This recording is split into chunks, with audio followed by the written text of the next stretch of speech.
नमस्कार, मनी गुरु की इस खास पेशकश में आप सभी का स्वागत है। मैं हूं स्वाति रायना। म्यूचुअल फंड कंपनियों ने अपने मिड और स्मॉल कैप के स्ट्रेस टेस्ट के नतीजे जारी कर दिए हैं। समझने की कोशिश करेंगे इस टेस्ट के नतीजों में क्या आया है, स्ट्रेस टेस्ट करने से हासिल क्या होगा, निवेशकों को इस स्ट्रेस टेस्ट से पता क्या चलेगा और क्या निवेश के फैसले आप स्ट्रेस टेस्ट के आधार पर ले सकते हैं या आपको लेने चाहिए। साथ ही एएमसी इन टेस्ट के आधार पर क्या क्या बदलाव अपने पोर्टफोलियो में कर सकती है, इसी पर रहने वाली है आज की खास चर्चा।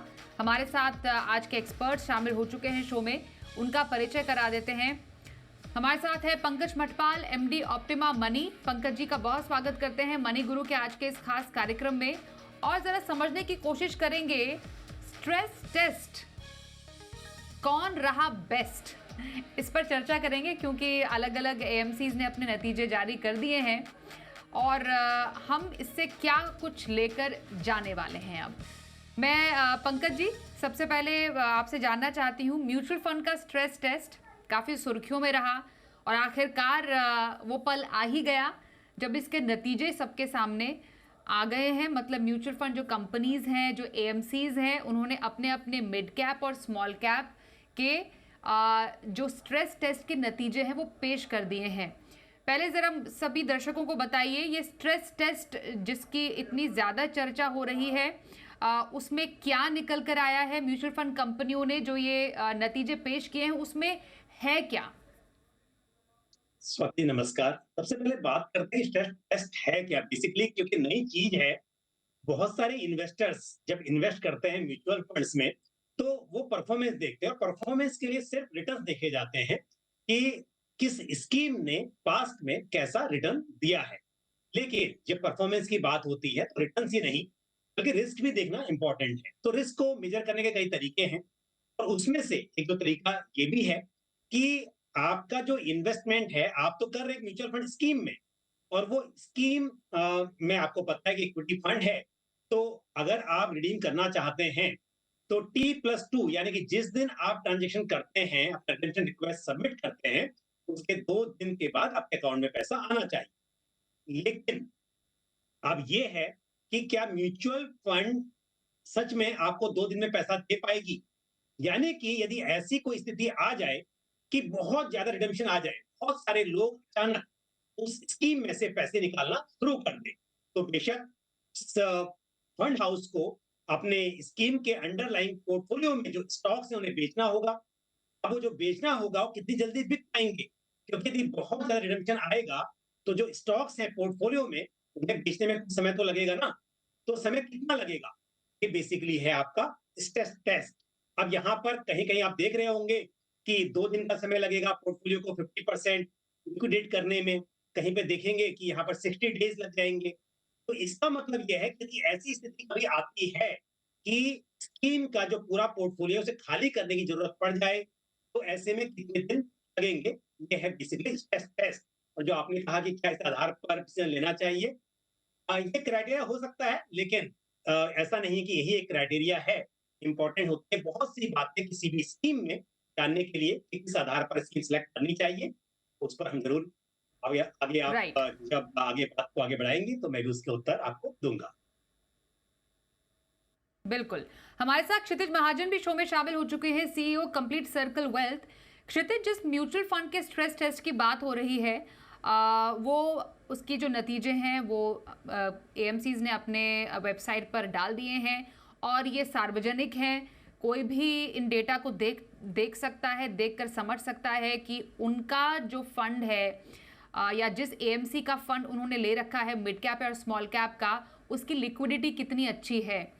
क्या फायदे हो सकते हैं इस स्ट्रेस टेस्ट के, ये समझने की बहुत ज़्यादा ज़रूरत है आज के समय में। क्योंकि अगर एम्फी ने म्यूचुअल फंड कंपनीज को बोला है सेबी के निर्देश पर कि आप जोखिम की जानकारी दे फंड की, तो एक निवेशक का फायदा क्या है इसमें? नमस्कार स्वाति। इनफैक्ट इसमें सिर्फ निवेशक का नहीं, एसेट मैनेजमेंट कंपनीज का, रेगुलेटर का, ओवरऑल इकोसिस्टम के लिए बहुत बेनिफिशियल है। और ये वन टाइम एक्सरसाइज नहीं है, हर 15 दिन में अब ये लोग करेंगे इस चीज को। अभी एक रुझान जो हो क्या रहा था स्वाति, जैसे जनवरी में कोई लगभग हमारी पहले भी बात हुई है, कोई 36 लाख नए फोलियोज खुले हैं ओपन एंडेड स्कीम में, जिसमें से 9.8 लाख फोलियोज लगभग खुले हैं आपके स्मॉल कैप में और 5.6 लाख खुले हैं मिड कैप में। सो बिकॉज पास्ट परफॉर्मेंस 3 साल की दोनों कैप्स में बहुत अच्छी रही है, तो जितने भी इन्वेस्टर्स आ रहे हैं वो सारे इसी सेक्टर में, इसी कैप्स में आ रहे हैं, जो एक वरीसम बात है, क्योंकि रिटर्न एक पैरामीटर नहीं होना चाहिए जिसके लिए आपको आना चाहिए। स्मॉल कैप या मिड कैप उन गोल्स के साथ आपके लिंक होने चाहिए जो लॉन्ग टर्म गोल्स हैं, 10 साल के प्लस वाले गोल्स हैं। अभी क्या हुआ आप देखिए, जनवरी में जो लोग आए हैं वो 2 महीने में आप देखिए रिटर्न ऑब्वियसली थोड़े नेगेटिव होंगे मार्क टू मार्केट, बट ये पैरामीटर इसलिए जरूरी है आज की डेट में कि कल को कि कोई मेजर रिडम्पशंस अगर आ जाएं तो कल को आपका पैसा जो है वो पर्याप्त समय में आपको मिल पा रहा है नहीं मिल पा रहा। आज निवेशक ये चीज समझ रहा होगा या आने वाले टाइम में ये जो जितना और ट्रांसपेरेंसी इसमें बढ़ेगी समझेगा कि पर्पस इन्वेस्टिंग का आपका इन्फ्लेशन बीटिंग एक वेल्थ क्रिएट करना है, दैट्स द मेन पर्पस। और वो डाइवर्सिफिकेशन के थ्रू हो सकती है जहाँ पे आप multi cap fund, index fund, साथ में let's say flexi cap fund, large and mid cap fund, और फिर 10 से 20% मिड और स्मॉल कैप फंड ले सकते हैं। देखिए आप जब लार्ज एंड मिड कैप या फिर मल्टी कैप या लार्ज कैप फंड भी लेते हैं उसके थ्रू भी आपको मिड और स्मॉल कैप में एलोकेशन मिलता है। हम नॉर्मली जब अपना अपना एलोकेशन देखते हैं हम क्या देखते हैं, हमने स्मॉल और मिड कैप कितना ले रखा है, वो क्राइटेरिया सही नहीं है। आप ओवरऑल बास्केट में देखिए। तो मुझे तो ये स्ट्रेस जो टेस्ट के रिजल्ट्स आए हैं, इनफैक्ट अगर आप होल्डिंग्स भी देखोगे जितने बड़े बड़े फंड्स हैं उसमें किसी फंड में 200 से ज्यादा स्टॉक्स हैं। सो फंड मैनेजर अपनी तरफ से कोशिश कर ही रहा है, बट यहाँ पर इन्वेस्टर के लिए जागरूक होने की जरूरत है कि दैट आप उतनी ही एलोकेशन इस पार्ट में दीजिए जो लॉन्ग टर्म तक आपको जिसकी जरूरत नहीं हो। 5 से 10 साल का अगर व्यू आपका है, वैसे तो नहीं होना चाहिए, ज्यादा ही होना चाहिए, तो हम मल्टी कैप या large cap category of the fund में जाएं। और 10 ईयर प्लस वाले में ही आप कोशिश करें कि आप स्मॉल और मिड कैप गोल्स को फंड को गोल्स के साथ ओरिएंट करें। सो आई थिंक ये बहुत बेनिफिशियल इंडिकेशन है जो अब हर 15 डेज में आएगा कि आपका जो रिडम्पशन अगर आप कर रहे हैं तो कितने दिन में आपका पैसा रिडीम हो सकता है। हैविंग सेड दैट, इसमें मैं एक लास्ट चीज इस प्रश्न का यह उत्तर दूंगा दैट स्ट्रेस टेस्ट जिस तरह के कॉर्पस हैं उस हिसाब से काफी हद तक चीजें इन लाइन हैं, पर डायरेक्शनली आगे आने वाले टाइम में ये चीज क्लियर करेगा कि दैट हाँ कितना एलोकेशन एक इंडिविजुअल को इन कैटेगरीज में जाना चाहिए। बिल्कुल। अब जिस स्ट्रेस टेस्ट की बात हो रही है, जो हमने इतने अलग अलग शोज़ के ज़रिए दर्शकों को बताया है कि स्ट्रेस टेस्ट क्या है और क्यों एएमसीज़ ने ये किया है, उसके नतीजे अब आपको दिखा देते हैं कि नतीजे आए क्या है। जैसे स्मॉल कैप फंड का जो स्ट्रेस टेस्ट है उसमें कहा गया है, इसमें बेसिकली कहा गया था कि अगर बाज़ार की एक बहुत बड़ी गिरावट आती है और अगर नौबत ये आती है कि एक एएमसी को 25% अपना जो पोर्टफोलियो है वो लिक्विडेट करना पड़े या 50% अगर लिक्विडेट करना पड़े पोर्टफोलियो, तो कितने दिन लग जाएंगे उस फंड को लिक्विडेट करने के लिए, मतलब पैसा वापस देने के लिए। तो उसके नतीजे आपके सामने हैं और ये जो स्ट्रेस टेस्ट है अलग अलग एएमसीज ने किया है अपने फंड्स के लिए और उसके नतीजे आप सबके सामने हैं। सबसे बड़ी एएमसी जो है जो माफ़ कीजिए एयूएम है जिस एएमसी का, वो है निपॉन का स्मॉल कैप में 46,000 करोड़ का उसका जो एयूएम है। फिर एचडीएफसी आती है लगभग 29,000 करोड़ का एयूएम है। एसबीआई का कुछ 25,500 का एयूएम है। क्वांट का कुछ 17,000 से ऊपर करोड़ का एयूएम है। कोटक का 14,000 करोड़, डीएसपी का कुछ 13,500 करोड़ का एयूएम है। इन्होंने इनके नतीजे दिखा देते हैं कि 25% या फिर 50% लिक्विडेट करने के लिए इन तमाम जो फंड्स हैं पंकज जी, इनको कितने दिन लगेंगे। अब निपॉन कह रही है कि 25% जो पोर्टफोलियो लिक्विडेट करने के लिए, फंड को लिक्विडेट करने के लिए 13 दिन का समय वो लेगी और 50% लिक्विडेट करने के लिए 27 दिन का समय लेगी, मतलब ये महीना हो गया लगभग। एसबीआई जो कि एक बहुत बड़ी एएमसी है वो कह रही है कि 25% अगर उसको अपना स्मॉल कैप का पोर्टफोलियो लिक्विडेट करना है तो वो 1 महीने का समय लेगी और 50% अगर लिक्विडेट करना पड़ेगा तो 2 महीने, मतलब 60 दिन लग जाएंगे। वहीं कोटक कह रही है कि 17 दिन में 25% लिक्विडेट होगा और 50 दिन में 50% का जो स्मॉल कैप का पोर्टफोलियो है वो लिक्विडेट कर पाएगी, मतलब इतने दिन पैसा वापस करने में लग जाएंगे अगर सिंपल टर्म्स में देखें। और बाकी एएमसीज का भी हम दिखा रहे हैं। पंकज जी, ये समझना यहाँ पर बेहद ज़रूरी हो जाता है जो स्ट्रेस टेस्ट के नतीजे हैं, जिसमें हमें मालूम चल रहा है कि 13 दिन का समय 25% पोर्टफोलियो को लिक्विडेट करने में लग रहा है या 1 महीने भर का लग रहा है। तो इससे एक निवेशक समझे क्या? अब जैसे एडलवाइस है, उन्होंने अपनी रिपोर्ट में कहा है कि वो 2 दिन में 25% पोर्टफोलियो लिक्विडेट कर देगी और 50% पोर्टफोलियो लिक्विडेट करने के लिए उसको 3 दिन का महज समय लगेगा।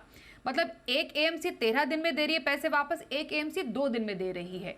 इसमें सर नोट करने वाली बात क्या है? क्योंकि इन तमाम कंपनीज की जो एयूएम है, जो फंड साइज है, वो बहुत फर्क करता है। किसी का 40,000 या 46,000 करोड़ का है, किसी का मात्र 100 करोड़ भी नहीं है। तो एक निवेशक को समझने की यहाँ पर क्या जरूरत है? क्या प्योर नंबर के बेसिस पर जाना चाहिए यहाँ पर? बिल्कुल स्वाति, आपने सही कहा। बिल्कुल नंबर के बिहाफ पे तो नहीं जाना चाहिए। पहली बात तो ये है कि हम बात करते हैं कि कितने दिन लगेंगे लिक्विडेट करने पर, ये नंबर आता कैसे है? आपका जो नंबर ऑफ स्टॉक्स हैं उस स्कीम के पोर्टफोलियो में, उसको यदि डिवाइड करते हैं आप 3 दिन के एवरेज ट्रेडिंग वॉल्यूम से, तो आपको मालूम चलता है कि कितना दिन लग जाएगा यदि स्टॉक्स को बेचना पड़े। तो बेसिकली बात ये हो रही है इस टेस्ट में कि आपको दिन कितने लगेंगे, और दूसरी बात, आपको यदि वो निकालना पड़ जाए, स्टॉक्स को पूरा पोर्टफोलियो खाली करना पड़े, लिक्विडेट करना पड़े, तो उसमें कितना प्रेशर आएगा। यानी कि हो सकता है आप बेचना चाहें तो बहुत कम भाव में फिर बेचना पड़े स्टॉक्स को, ऐसी स्थिति आ जाए। तो इन सब बातों को जानने के लिए स्ट्रेस टेस्ट है, जिसमें मैंने कहा कि नंबर ऑफ स्टॉक्स कितने हैं वो बहुत इंपॉर्टेंट हो जाता है। आपका एयूएम कितना है उस स्कीम का, ये जानना बहुत जरूरी है।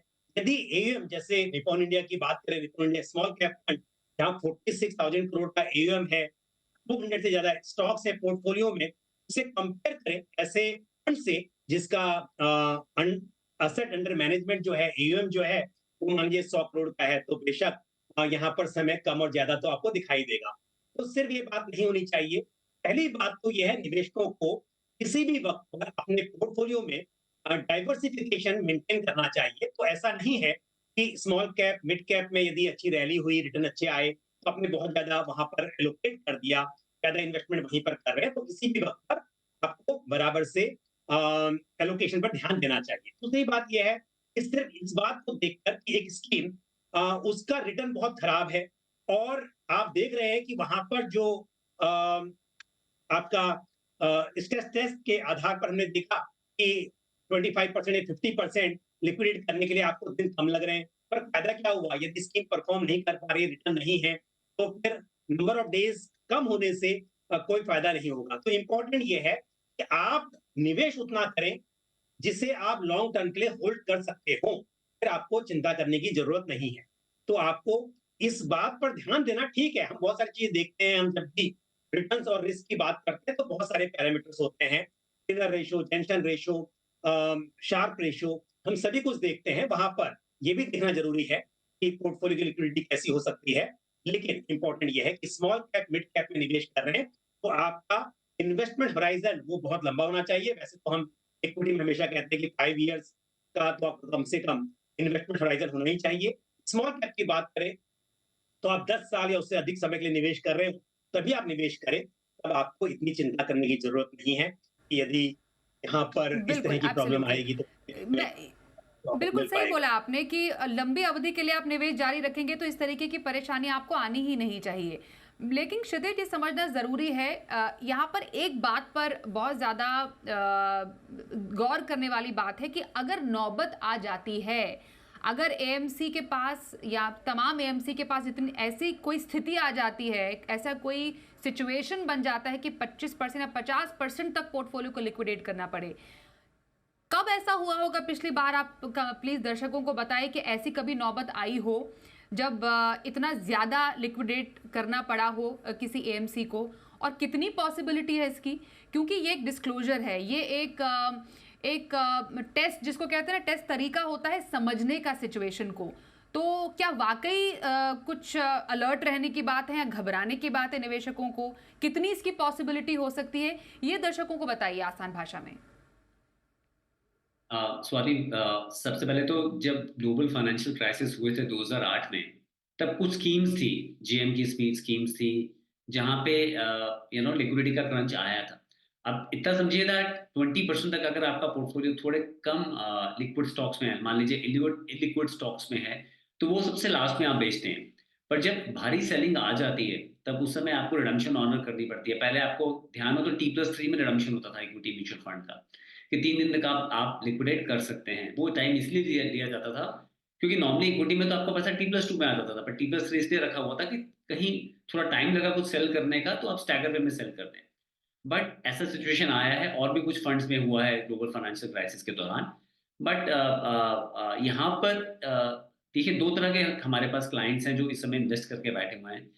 एक जिनको शॉर्ट टर्म में पैसा चाहिए या शॉर्ट टर्म मार्किंग के लिए बैठे हुए हैं, उनको मैं ज़रूर सचेत करूँगा कि वो यहाँ से मूव आउट करें और large capish oriented mutual funds में चले जाएँ, या बहुत शॉर्ट टर्म है तो वो in fact fixed income mutual fund में भी जा सकते हैं यहाँ से। बट जो लोग जिनका जिनका पर्याप्त जिनके पास अवधि है, मान लीजिए 8-10 साल हैं, वहाँ पे पैनिक करने की कोई ज़रूरत नहीं है। हैविंग सेड दैट, मैं ये नहीं कह रहा हूँ कि आप फ्रेश एलोकेशन भी यहाँ पे करें। थोड़ा इस डस्ट को सेटल होने दीजिए, बिकॉज़ देखिए म्यूचुअल फंड हाउसेस भी प्रोएक्टिवली काम कर रहे हैं। काफ़ी हाउसेस फ्रेश एलोकेशन नहीं ले रहे हैं, उसमें सिप जा रही है। हमारे यहाँ जो एक एक जो पैरामीटर है न्यू फ्रेश इन्वेस्टमेंट्स का, जो पास्ट परफॉर्मेंस देख के आता है, वो पैरामीटर सही नहीं है। मैं सभी दर्शकों को ये बोलूँगा, आप पास्ट में जो परफॉर्मेंस हुई है सिर्फ उसी को मत देखिए, एक लेवल 2 पे जाएँ। देखिए कि आने वाले समय में कौन-कौन से सेक्टर्स हैं, कौन-कौन सी कंपनीज़ जिसमें इन्वेस्ट करके टॉप होल्डिंग्स है, रखा हुआ है। वो एक आपका हार्ड अर्न्ड मनी है, तब उसको देखें। बट लॉन्ग टर्म इन्वेस्टर के लिए पैनिक होने की ज़रूरत नहीं है, मैं बोलूँगा, बिकॉज़ आप अगर नंबर ऑफ स्टॉक्स भी देखेंगे ना स्वाति, पर स्कीम जो बड़ी स्कीम्स हैं, मान लीजिए एचडीएफसी है या एसबीआई है, या आप देखिए निप्पॉन है, वहाँ 160 से 200 के स्टॉक के बीच में नंबर ऑफ स्टॉक्स हैं। आज एसबीआई ने बताया 30 दिन लगेंगे उनको 50% लिक्विडेट करने में। तो बहुत क्लियरली उन्होंने अपना पूरा व्यू रखा है सामने कि जितना टाइम लगेगा। But having said that, the size जो आज हमारे पास है, एज़ पर रेगुलेशन 65% उस कैटेगरी में होना चाहिए। उसके बाद लार्ज कैप और मिड कैप के काफ़ी स्टॉक्स हैं, स्मॉल कैप फंड्स में भी। So I don't see any trouble for a long term investor. But ये इंडिकेशन लॉन्ग टर्म में इन्वेस्टर्स के लिए और हम सबके हित के लिए बहुत इंपॉर्टेंट है। इन अ वे ये रेगुलेशन हमारे काम ही आएगा आने वाले टाइम में। ये जो एक ट्रांसपेरेंसी बढ़ाने की जो एक कवायद की गई है, वो इसलिए भी की गई है कि एज ए निवेशक आप एक इन्फॉर्म डिसीजन बना सके। अब आपके पास पूरा लेखा जोखा है किसी भी एक फंड का, अगर आप उसमें निवेश करते हैं तो आपके पास कितने सारे क्राइटेरिया उस म्यूचुअल फंड को समझ के उसमें निवेश करने का, उसमें एक और कड़ी ये जुड़ गई है। एक ब्रेक के लिए रुकते हैं, ब्रेक के बाद भी हम इस चर्चा को जारी रखेंगे क्योंकि एलोकेशन की बात हो ही रही है। थोड़ा और समझेंगे कि एलोकेशन, सही एलोकेशन होना क्या चाहिए आपके पोर्टफोलियो में with in all the categories. बने रहिए हमारे साथ।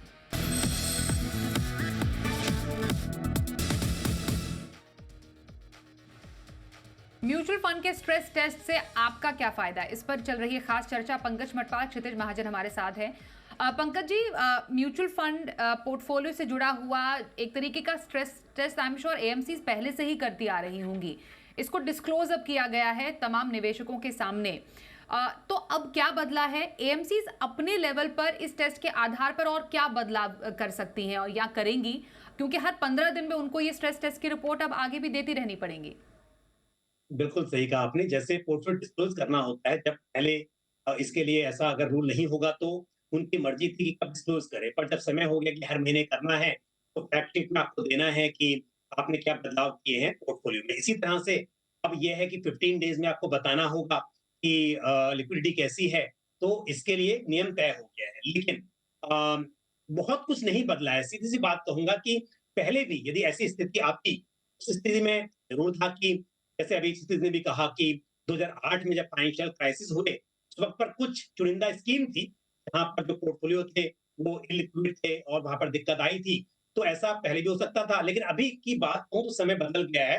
तो एक बात बहुत इंपॉर्टेंट है क्योंकि नई चीज है, बहुत से निवेशक इसे इंटरप्रेट नहीं कर पा रहे और शायद पैनिक भी क्रिएट हो सकता है। तो मैं बात कहूंगा कि एक तो ये है कि कोई भी स्कीम होती है ना, उसमें थोड़ा कैश भी होता है। तो कई बार आप देखेंगे कि आज की तारीख में कुछ स्कीम के पोर्टफोलियो में 5% तक का भी कैश है। मतलब यदि रिडेम्पशन आता भी है तो पहले तो आपका जो कैश होता है वहां से रिडेम्पशन होता है। उसके बाद दूसरी बात, जो एसआईपी बुक है, यदि आप बात करें कि 19,000 करोड़ से ज्यादा की एसआईपी बुक है, तो अगर नया पैसा आ रहा है तो स्मॉल कैप में भी आ रहा है, मिड कैप में भी आ रहा है। तो नया पैसा आएगा, उससे रिडेम्पशन ओबलाइज होगा, ना कि आपका आपको स्टॉक बेचने पड़ेंगे। तो पहली बात, जो आम बात करें कि यदि रिडेम्पशन आता है और उससे प्रॉब्लम आएगी, तो ऐसी कोई बात नहीं होने वाली है। ये सिर्फ है जब कुछ एक्सट्रीम कुछ हो जाए, उस केस में। और दूसरी बात ये है कि जैसा आपने कहा कि डेफिनेटली यदि आप लॉन्ग टर्म पे निवेश कर रहे हैं तो इसमें घबराने की जरूरत नहीं है। पोर्टफोलियो में वेल डाइवर्सिफिकेशन मेंटेन कीजिए और फिर ऐसे में कोई दिक्कत आपको नहीं होगी। तो निवेशकों को समझना चाहिए कि डाइवर्सिफिकेशन इंपॉर्टेंट है, लेकिन इससे घबराने की जरूरत नहीं है। और रेगुलेशन फेवर में है, निवेशकों के हित में रहेगा, आपको मालूम चलेगा, लेकिन पैनिक नहीं होना चाहिए। ओके, पैनिक बिल्कुल नहीं होना है और बिल्कुल वेरी वेरी क्रिस्पली क्षितिज, क्योंकि एलोकेशन पर थोड़ी चर्चा हुई थी, आपने कहा भी था, पर वेरी क्विकली लार्ज मिड और स्मॉल कैप में किसी पोर्टफोलियो में एक आइडियल जो एलोकेशन है वो आज की तारीख में बाजार को देखते हुए क्या रहे? 50 to 60, 30 to 20 और 10 to 20। 50 to 60 large cap, 30 to 20 mid cap and 10 to 20 small cap. पर इसमें मैं फंड की बात नहीं कर रहा हूँ, मैं ओवरऑल पोर्टफोलियो एलोकेशन की बात कर रहा हूँ। क्योंकि जब आप लार्ज कैप या मल्टी कैप या फ्लेक्सिबल फंड भी लेते हैं तो उसमें भी आपको ये सब इंग्रेडिएंट्स मिलते हैं स्मॉल कैप के और मिड कैप के। तो आप किसी सॉफ्टवेयर में अगर अपना पोर्टफोलियो डालेंगे जो आपके 5-6 फंड्स का पोर्टफोलियो है, उसमें आपको एग्जैक्ट एलोकेशन मिल जाएगी कि पोर्टफोलियो लेवल पे क्या एलोकेशन है आपकी। सो आप देखो, आप स्मॉल कैप से रीडिंग करने की जरूरत नहीं है, आप बने रहें। पर अगर लॉन्ग टर्म के हिसाब से हैं तो अभी थोड़ा time for the timing at further allocation large capish oriented funds में लें। That's my suggestion. बिल्कुल, तो ये हमने की स्ट्रेस टेस्ट पर खास चर्चा, समझा कि क्या है इसके फायदे, इससे हासिल क्या होगा, आप एज ए निवेशक आपको क्या समझने की ज़रूरत है।